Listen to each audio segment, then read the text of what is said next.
Chapter 13. Sly. The sandstorm went on for hours longer, or at least it seemed like that. The sun is beginning to set by the time it finally subsides. I get up and stretch, cracking a few bones in my neck to get rid of the ache. Already it's beginning to get kind of cold. The temperature's dropping by the minute. It's honestly a relief. I think I'd rather be cold than burning alive. It dropped so quickly that I didn't think it was possible, but I can now rub some sand on my neck to cool off. But it's cold comfort, literally and figuratively. I can't survive another day like this without some water. I can feel my blood thickening, struggling to flow. I walked practically all day, and who's to say tomorrow will be any different? Okay, now it's getting so cold I can see my breath, and my hands are beginning to feel blue.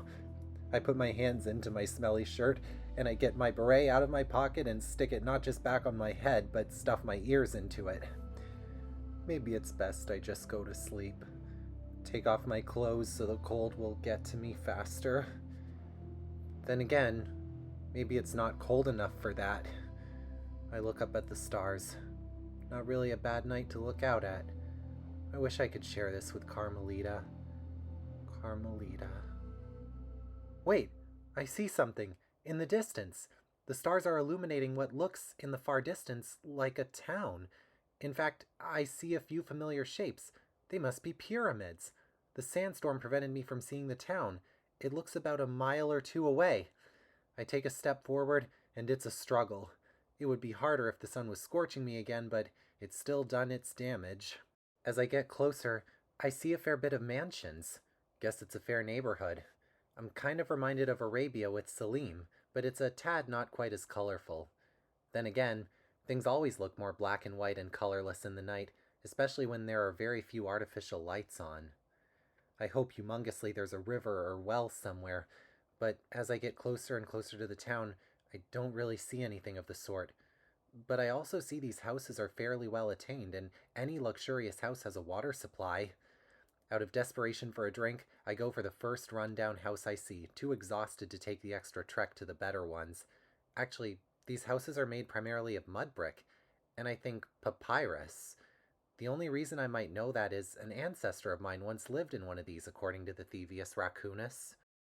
I peek inside and let my night vision adjust. Every animal has a little bit in their eyes that, once adjusted to the dark, allows them to see in what minutes ago was completely unreadable pitch black. I see the house is pretty much a bare room with a few desks, food, and I see bottles of some kind of liquid. I think it's clear. I need it so much more than these three mongooses sleeping here. Do I call that mongai? I, as quickly as I can, sneak through the glassless window. I barely stifle a cough. I'm so dehydrated I can barely function right now. My priority is the jars of liquid. The mongai sleeping look pretty filthy and weedy. They're also snoring completely peacefully. There's two small ones and a bigger one, who's either the oldest sibling or parent. I can't tell a thing about them right now when it's too dark. I feel my senses going to the jars like tunnel vision, and I know I have to snap out of it or else I'll make a mistake. Then the thought of making a mistake really freaks me out and I need to pause. Why am I so agitated? I'm not usually like this in a simple heist. I'm not usually second-guessing my moves. Is it my dehydration? Or do I feel insecure without Bentley or Murray or anyone else by my side?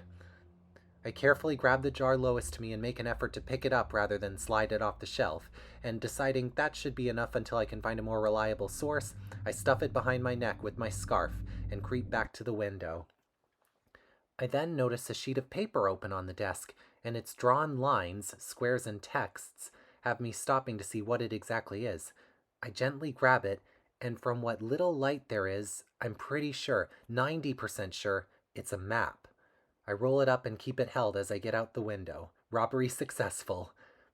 I only walk past two more mud brick houses before I surrender the temptation and sit down to open the jar. The mongai didn't secure it too tight, so I'm able to open it. I take a quick sniff, smell nothing, and take a sip. Then, nothing stops me from taking the next. I feel like a raging fire was just put out in my body. It's far from cold water, but it ain't piping hot either. I'm still starving. My legs still feel wobbly, but the dry, salty taste of sand is finally out of my mouth, and my head, while still aching, is not fogged up anymore. I can think and feel straight again. Hey! I yelp and look back. Rookie move. It's the oldest of the Mongai, or mother of. That was definitely an adult female voice. What are you doing with our... I run. I sprint. If it wasn't for the water, I don't think it would have been possible. Get back here! Thief! I refrain from looking back, but I hear her running for me, and I also sense stirring among the others in this sleeping neighborhood. I turn to what looks like a closed marketplace, and I find one of the roofs of the stands to jump on. Landing behind the stalls, hopefully that stalls anyone who saw me come this way as they figure out the best way to squeeze around. Improvising, I tiptoe to a random building I end up near, and for extra measure, I crouch down and look for anywhere I can crawl under. There ends up being a small space. I begin going under and have to stop when it ends up a dead end. My tail's still visible, sticking out of the hole, but I don't think it makes a difference. I hear her from afar growl in anger as she accepts I got away. As I wipe the dirt and sand off me, having left the hole but staying behind the building, I think about what I should do next. This is out of my comfort zone. I guess my two best options would be to look for a place to get more food and water now that I'm slightly revitalized, or find some sort of safe house for the time being. I've pretty much never been in a situation, thanks to Murray, where we were low on delicacies, and finding a safe house has always been simple. I mean, there was the time we had to stow away on that battery, which was both strange and took a lot of effort to make even possible, but Bentley has never let me down on picking the best place to sort up shop. All of my efforts have been on looting, but right now I feel like I'm just chasing my tail. Remembering in the moment I still have that map, I unfold it and do my best to read it without going blind. There's a circle drawn over one of the small squares in what looks like pen, so I guess that's the house I just escaped from. I notice the marketplace and where I currently am easily after realizing that. It's what my present time would call a satellite view. If this map is accurate, and it looks that way because it's made from fabric, not papyrus, then a little farther north are where more of the higher-ups live. I see palaces, pyramids, and apparently that's the Sphinx itself I see at the very middle top.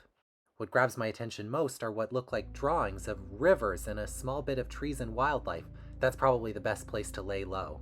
I don't have a watch on or anything I can use to check the time, and even if I did, unless it was, say, a time machine, this watch, it probably wouldn't be reliable in my circumstance.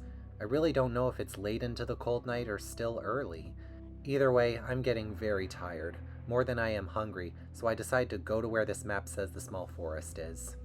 Along the way, I pass by some of the palaces, and they're all very opulent.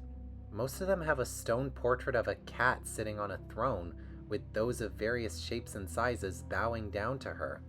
The phrase, "May she forever love you," is carved into one of them.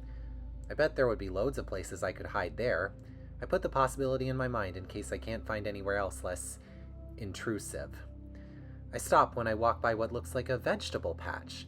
For some reason I see someone, maybe a baboon, walking around, clearly guarding it. So when I jump the fence, I go for the closest thing I can pull out, beets, and then leap back over. As I sneak away from there, my stomach growls as if in protest. It's asking me why I didn't just knock out that guard and take more. I guess I'm scared. Without Bentley and Murray, I feel a bit like a shell of myself. Maybe I'll feel better after I eat. I inspect the beets. They're very dirty. So I head to what the map showed to be a river. When I arrive, I have to double check the map, hoping I took a wrong turn, but I see the Sphinx and two palaces between it that are completely right on the map. This is it, and the river is almost all dried out. A lot of the forest seems dried out too. There's a pipe that's dripping a little bit of water, and I go to it to wash the beets, and it takes a very long time for them to get clean, and my hands to get clean when I'm done scrubbing. I then finally take my first bite of a beet and almost spit it out because the water used to rinse it tastes very questionable. I still munch on. I've never had beets raw before, and they don't taste too bad when I get rid of the skin. I'm still starving when I finish them, even though I purposefully ate slowly. And now I have to ask myself what my next plan is. It's still the middle of the night, but the sky's starting to turn a little blue. It would probably be best to find a good place to sleep, preferably with shade. Proper sleep's the next thing I need. But I think I begin to hear light rumbling, and I hear it from the pipe that's dripping water. I step a little further back from it, wondering if it's that baboon or someone related to the Hmong guy trying to sneak up on me. Then the dripping gets a little faster. It's no more than a few seconds later before it begins pouring out like a faucet, and a few gasping fish plop down. Flabbergasted but excited, I scoop up 3 of the fish, then all escape my grasp but flop on the land. Deciding to put them out of their misery, because I couldn't keep them alive if I tried, I decapitate them each with my cane. They stop flapping instantly.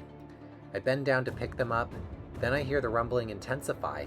I look up just as the pipe sprays out a torrent of water. I scoop up my fish hastily and nearly slip 3 times as I jump out of the water before it can get any more violent. I don't know what just happened, but this is really gonna help me. It'll probably be nothing compared to Ryoichi's sushi, but I still think I'll like it. Besides, Salim once told me sand can be an interesting spice. I go to see if I can find any wood. I notice the new run of water gets a lot deeper than I thought it could in this time frame. Then I just grin again and put it out of my mind.